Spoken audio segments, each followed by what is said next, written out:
Hello and welcome. My name is Alan Robert, and today is March 23rd, 2022. Our English vocabulary today is related to the current impact and the future impact on the supply and price of wheat caused by the Russian invasion of the Ukraine. Now, if you are listening to this lesson on podcast, I just wanted to let you know that you can also visit EnglishForEconomists.com to see a version of the same lesson on video, together with the study notes. Okay, let's get started with the vocabulary. Listen closely. Grain.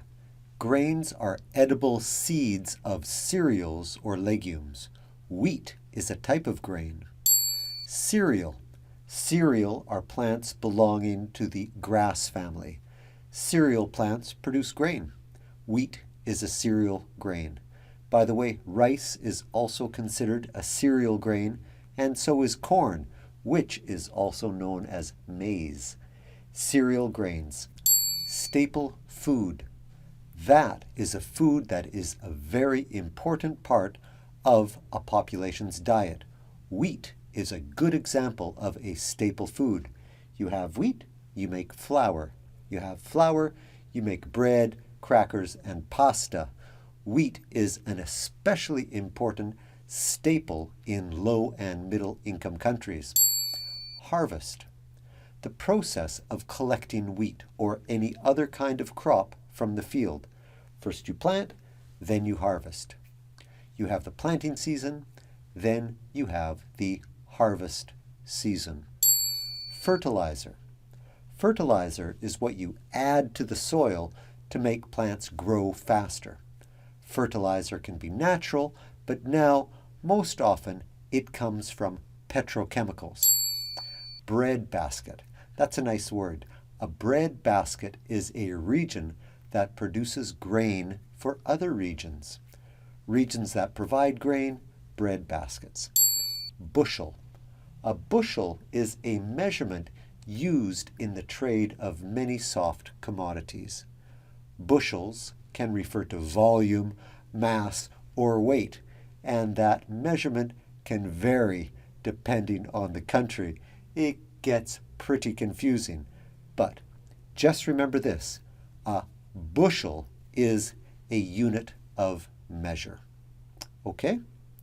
All right. Well, let's get to our news summary. Wheat is consumed by over 2.5 billion people worldwide.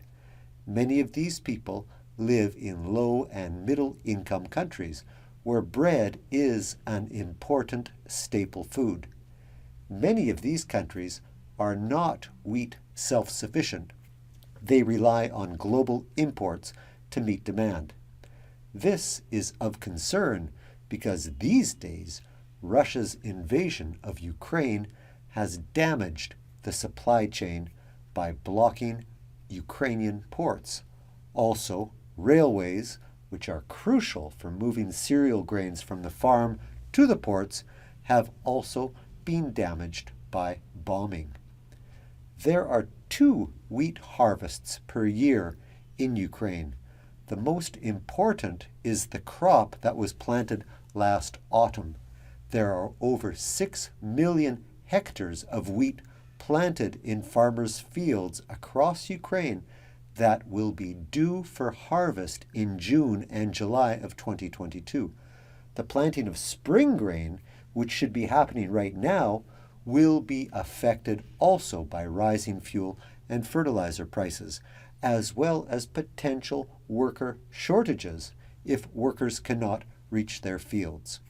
According to Standard & Poor estimates, the largest importers of Ukrainian wheat in 2021 were Egypt, Indonesia, Bangladesh, Turkey, and Yemen. Russia is an even larger producer and exporter of wheat than Ukraine. Now, sanctions and bans imposed on Russian production and the Russian desire to keep strategic supplies of grain at home is also expected to reduce the global supply. All these risks have combined to lead to record prices in the futures market. Earlier this week, the price per bushel of wheat reached record levels on the Chicago futures market. Higher wheat prices also fuel inflation in countries that import this staple food. Okay, friends, did you understand the key vocabulary in the context of the news summary? Here are the words one last time. Listen closely. Grain. A grain is a seed that you can eat. Wheat is a type of grain. Cereal. Cereals are plants belonging to the grass family. Wheat is a cereal grain. Staple food. Food that is a very important part of a population's diet. Harvest. The process of collecting wheat or any other kind of crop from the field. Fertilizer.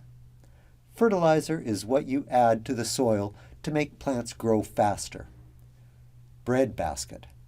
A region that produces grain for other regions. Bushel. A measure used in the trade of soft commodities. Wheat is measured in bushels. Well, that's all for this week's lesson.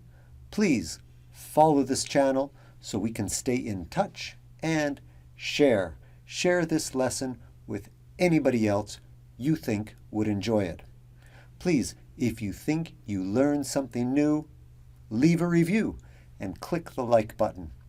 Okay, friends, keep up the good work studying English. The world really needs people like you who can communicate across borders. So until our next lesson together, this is Alan Robert. Bye-bye.